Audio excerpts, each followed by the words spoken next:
Okay, so good day po taong bayan, and today po papag-usapan natin tong mainit na balita. Pero kung ikaw po ay isang Duterte or FPRRD supporter, this is not a good news po kasi unfortunately na-deny po yung current request for interim release ni FPRRD. Okay? So for today po, ang gagawin na lang natin, gagawa po ako ng 2 videos regarding this. So yung una po, explain ko muna sa inyo yung actual decision po ng ICC, kung ano yung mga reasons ng ICC sa pag-deny. And then yung second video naman po, i-discuss ko yung mga pwede pang remedy na gawin ni FPRRD and whether or not kung final na ba talaga yan. Kung let's say na deny ngayon, ibig sabihin ba niyan wala na talagang pag-asa ma-interim release. Okay, so ibe-base ko po lahat ng discussion ko sa international laws natin, specifically the Rome Statute po, which is the law po that governs mga kaso sa ICC. Okay, so before we start po, just a quick reminder lang po sa inyong lahat, huwag niyo po kalimutan mag-subscribe sa YouTube channel ko, i-like mismo po yung video kung magustuhan po nyo yung content ko, and if you want to support me, you may do so po by joining the membership, which I call the Associates for Truth. Nasa YouTube ko po yung membership na yan. Okay, anyway po, start tayo sa discussion natin.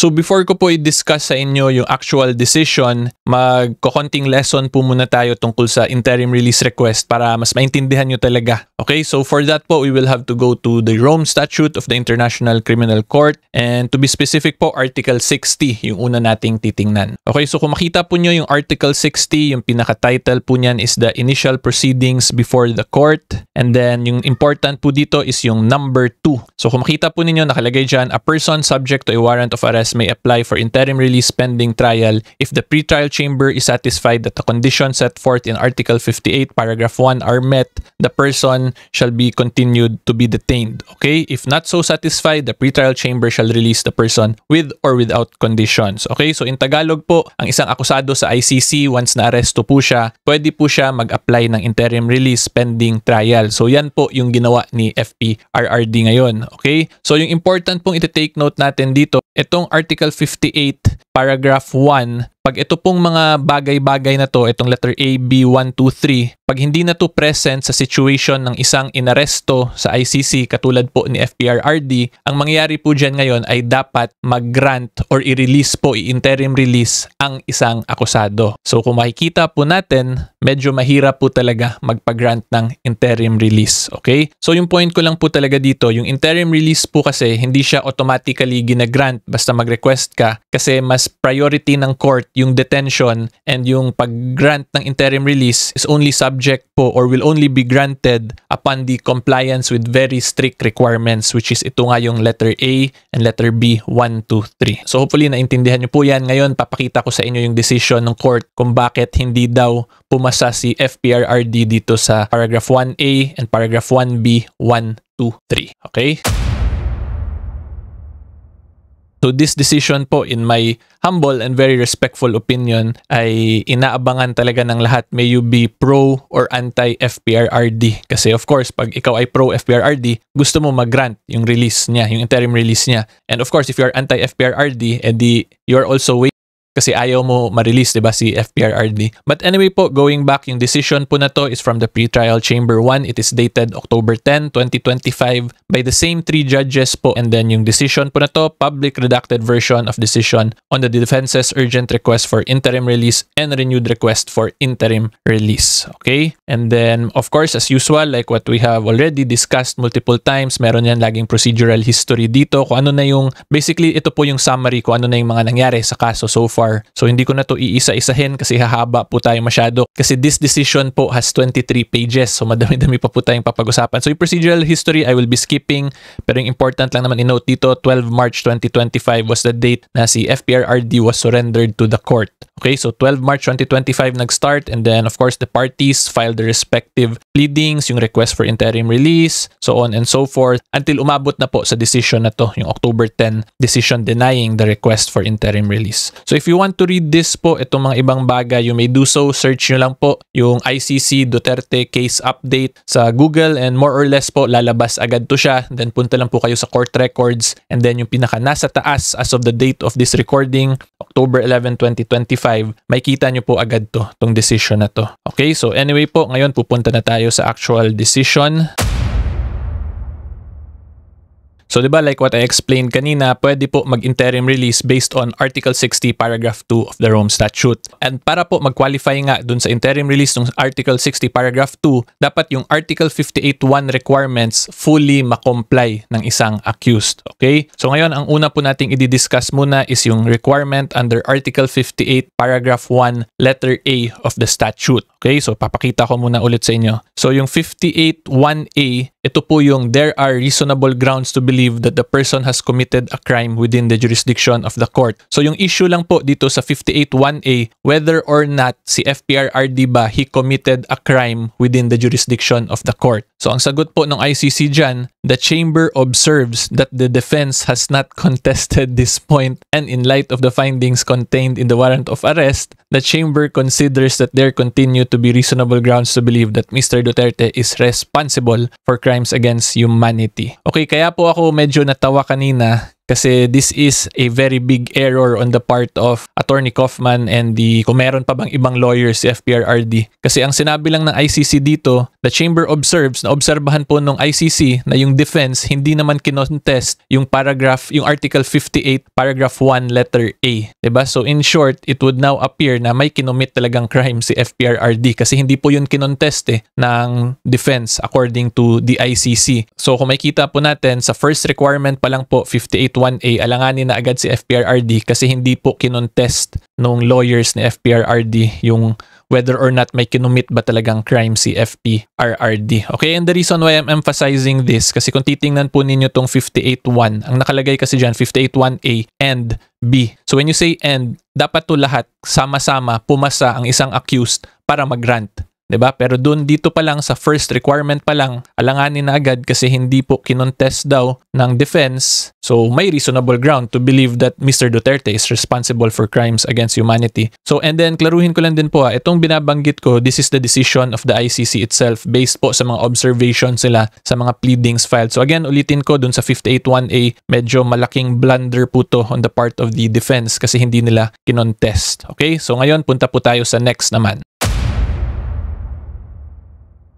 which is the issue of whether or not may ensure ba yung appearance at trial ni FPRRD sa ICC case. Okay? And then yung sagot po dito ng ICC, the chamber recalls that Mr. Duterte has from his initial appearance contested his arrest and detention, qualifying it as a pure and simple kidnapping. Okay? And then in addition, his family not only physically resisted but also publicly voiced criticism regarding his arrest and detention and demanded that he should be brought back to the Philippines. And then may specific example po na binigay yung ICC which was on July 19, 2025. Mr. Duterte's daughter, so si VP Sara Duterte, mentioned in public speeches the idea of breaking Mr. Duterte out of the ICC detention center and attempted to legitimize the court's proceeding against Mr. Duterte. And then may isa pa pong example, the chamber notes that Mr. Duterte's daughter allegedly indicated on 19 August 2025 that Mr. Duterte had told her that he wishes to return to Davao City should he be granted interim release. Okay? Moreover, given Mr. Duterte's position as former president, meron daw po siyang necessary political contacts, a network of support din po, yung mga supporters niya, and then including his daughter who is also the vice president, makakatulong daw yun sa pag-abscond or sa pagtakas ni FPRRD kung i-grant yung interim release. And then ito po ang isa pang important din i-take note natin dito, ang sabi rin ng ICC, ang sabi daw po ng appeals chamber is that yung Article 58.1b of the statute revolves around the possibility, not the inevitability of a future occurrence, and that any determination by a pretrial chamber of whether or not a suspect is likely to abscond necessarily involves an element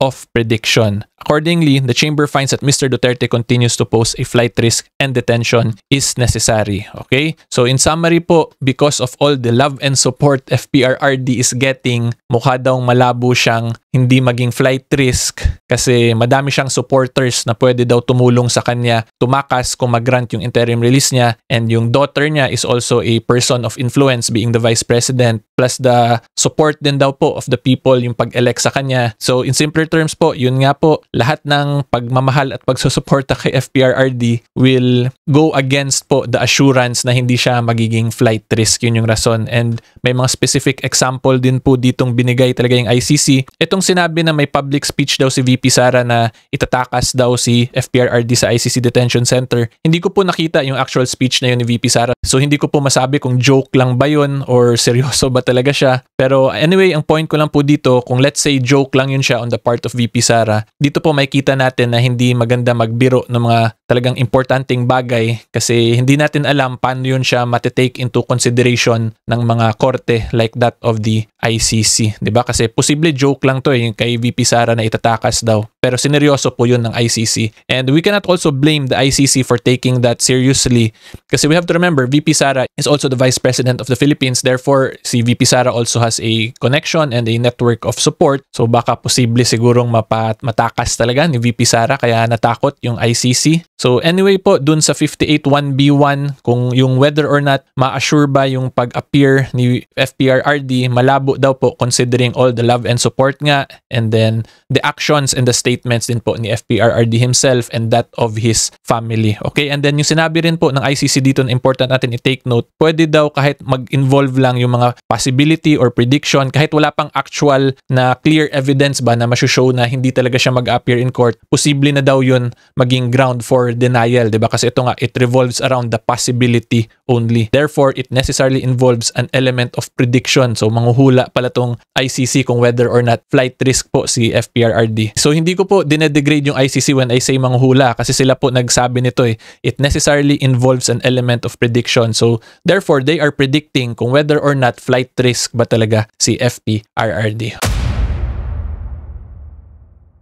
So ito yung tungkol sa obstruction of justice, more or less yan, to ensure that the person does not obstruct or endanger the investigation or the court proceedings. So ang issue dito is whether or not mag-obstruction of justice ba si FPRRD kung makalaya siya or i-grant yung interim release request niya. So unang-una pa lang po, sinabi agad ng ICC dito, the question of the risk to witnesses and investigations revolves around the possibility, not the inevitability of a future occurrence. So again, kahit na hindi pa talaga sigurado, posible lang na obstruction of justice, pwede na rin po bumagsak ang isang application sa interim release dito sa 581B2. Okay? So ang sabi po ng ICC dito, the chamber does not need to assess whether Mr. Duterte has actually taken steps to contact or exercise pressure on potential witnesses. Diba? So hindi daw nila kailangan yun na may actual ng ginawa si FPRRD kasi yun nga, diba? Possibility is sufficient already. Anyway po, going back, Mr. Duterte's and his associates' history shows that he is able and has means either directly or through his associates to obstruct proceedings against him. And then may sinite po silang example. Ito, Mr. Duterte or FPRRD's alleged involvement in briefing a witness due to testify before the Philippine Senate, as well as threatening and taking retaliatory actions against individual opposed to him, indicate Mr. Duterte's propensity to interfere. Therefore daw po, because of the past actions ni FPRRD, meron daw possibility na magkaroon ng obstruction of justice na gagawin si FPRRD. So kung makita po ninyo so far dun pa lang sa dalawa nating diniscuss, very important po talaga yung mga actions ng isang akusado. Tinitingnan po talaga yan ng court in relation to the requirement, diba? So sabi lang dito, dati daw sa Senate, allegedly pa lang naman po, may nagkaroon daw ng coaching a witness, briefing of a witness, and threatening individuals opposed to him. So there is now a possibility na gawin daw niya ulit yun, grantan siya ng interim release. And it is for those reasons kaya bumagsak din daw po si FPRRD sa 581B2 na requirement. Okay?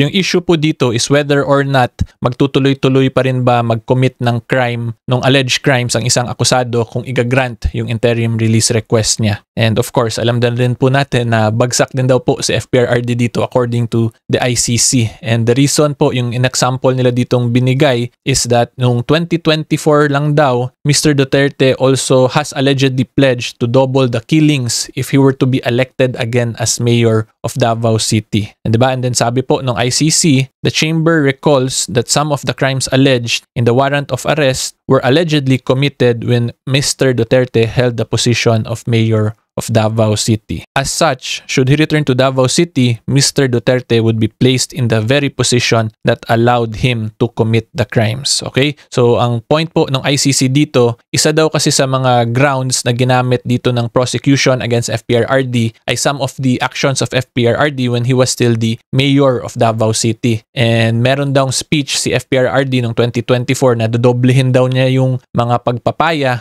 pag na-elect siya ulit as mayor of Davao City. At dahil doon, since kasama yung mga actions niya, yung mga past actions niya as mayor sa arrest warrant, therefore there will be a chance daw na magko-continue pa rin siya mag-commit ng mga crimes that he allegedly committed. And therefore, bagsak din daw po si FPRRD dun sa third requirement sa 581B number 3. So, kung makikita po ninyo, one of the common denominators dito na sinight ng ICC paulit-ulit is yung actions ng accused himself. Even the past actions po of FPRRD was used against him. And the reason most likely kaya ganyan po yung setup sa ICC is because yung interim release nga is not automatically granted, diba? Ikaw yung mag-a-apply niyan, ikaw yung magre-request niyan. Therefore, kailangan talaga mas malakas yung mga ipakita mo sa ICC compared to the presumptions or the possibilities na meron yung ICC against the accused, diba? Because yun nga po, the granting of interim release is very rare in ICC cases. Therefore, dapat talaga magaling mag-explain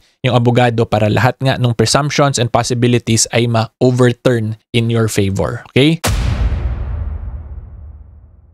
Ginamit din pong argument nila Attorney Kaufman dito na due to the current health condition, medical conditions ni FPRRD, yung mga requirements daw dun sa Article 58 Paragraph 1, letter A, letter B, 1, 2, 3, hindi na daw yun magagawa lahat ni FPRRD because of his medical or health condition. However, ang sinabi ng ICC, yung mga documents daw na yun, hindi siya napakita ng maayos kung paano yun maka-negate dun sa mga risks nga, sa mga requirements na diniscuss natin. Okay? And then, ang next po, ang sinabi din ng ICC doon, yung arguments daw ng defense who does not have the requisite expertise to draw such conclusion and as such are purely speculative and without basis. So, hindi siguro kumuha to ng expert testimony sila Attorney Kaufman kasi pag mga matters na beyond the expertise of a lawyer, kailangan po kasi yan ng ibang expert witness na mag-testify as to certain circumstances or facts, diba? Pag i-present mo po kasi yung isang document which shows the medical condition of FPRRD, yung document na yon pwede niya sabihin na meron, let's say, hypertension yung isang accused. However, the fact as to whether or not kung yung hypertension ba yun makaapekto sa isang kaso, hindi po yun automatic agad. Kasi kailangan din magbigay ng expert testimony yung doktor at i-explain niya kung paano yung sakit na yon ay makaapekto sa kaso. So, ang sinabi po dito ng ICC, ang ginawa lang daw po ng defense, sila lang yung nagbigay ng conclusion na ganun. Hindi naman po doktor yung lawyer ni FPRRD. So, dahil doon, naging purely speculative and without basis na yung mga medical conditions na nakalagay doon sa mga documents ay sufficient para mag-qualify or pumasa si FPRRD doon sa requirements for interim release. Okay, so stated differently po, dapat nag-submit sana sila Attorney Kaufman dito ng expert witness kung saan yung doktor mismo or yung expert na yon yung nagsabi na yung mga sakit na nakalagay dito sa document na to ay makaapekto talaga sa kaso. Pero yun nga po, since wala nga daw pong ganun, yung defense lang yung nag-conclude, therefore naging purely speculative. So ang masasabi ko lang po, itong part na to, madali lang sana to ma-solve, but of course, bahala na lang po sila Attorney Kaufman dyan kasi siya naman po yung lawyer talaga ni FPRRD.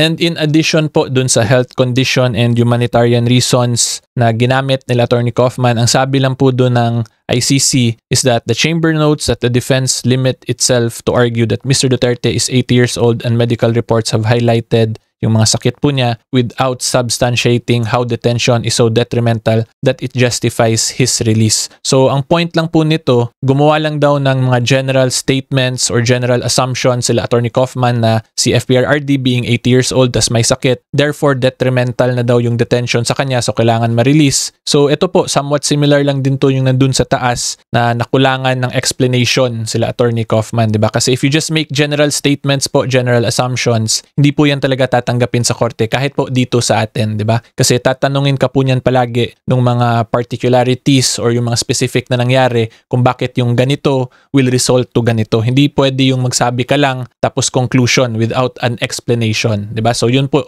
ang sabi lang, there was just an allegation or a statement na si FPRRD is 80 years old and medical reports highlight lang daw po yung mga sakit without substantiating how detention is so detrimental. So dapat pinakita talaga or inexplain nila Attorney Kaufman, because of all of this, yung sakit ni FPRRD and his old age, magkakaroon or detrimental talaga yung detention sa kanya. Okay? And as final remarks po, ang masasabi ko lang dito, merong mga ibang aspects based from the decision rendered by the ICC. Ang professional assessment ko, parang nakulangan ng explanation sila Attorney Kaufman. Like yung sa Article 58, Paragraph 1, letter A, hindi daw yun kinontradict ni Attorney Kaufman or ng defense. Therefore, admitted na agad nila yun, yung 58.1A, di ba? So kung inadmit mo na merong ganun, edi bagsak na agad yung application mo kasi lahat po ng requirements na yun, yung sa 58.1A, pati 58.1B, 1, 2, 3, lahat po yun dapat pumasa ang accused para magrantan po siya ng interim release request. And then dun sa health conditions, di ba, sinabi po ng ICC na very speculative daw kasi sila, yung defense lang din mismo yung nagbigay nung conclusion, hindi naman po siya expert as to that field. Okay, and then yung isa pa po na gusto ko i-point out talaga dito is that big deal po talaga yung actions nung accused and those that are around him, di ba, including his family, plus yung network of supporters po niya. And I'll be honest po, mahirap din naman talaga kasi i-balance yun. Kasi of course, if you are passionate about a certain subject matter, di ba yung tendency talaga ipaalam or mag-voice out ka talaga ng mga opinion mo or ng mga gusto mong ipaabot sa ibang tao regarding the subject matter po na passionate ka. So kung sa tingin po ng mga supporters ni FPRRD na kinote and quote kidnap talaga siya, edi talagang sasabihin yun ng mga supporters niya out in public. Pero yung problema lang po dito ngayon, yung passion at yung support at yung pagmamahal po ng mga supporters ni FPRRD sa kanya, yun din mismo yung ginamit ng ICC dito to deny his request for interim release. It was one of the reasons po for the denial, di ba? So yung next step na lang talaga dito, yung mga supporters na FPRRD, dapat mahanap po yung balance kung paano nyo mapakita yung support and yung passion nyo towards FPRRD and your being against his detention without compromising po or affecting the case po ni FPRRD. Okay, so yan po yung magiging assignment sa lahat ng mga Duterte supporters, di ba? You should balance your passion and your support para hindi maapektuhan yung kaso ni FPRRD. Okay, so anyway po, hopefully klaro yan. After 1 hour po, more or less, next naman, i-discuss ko sa inyo yung mga pwede pang maging remedies ni FPRRD dito sa interim release request niya. Okay,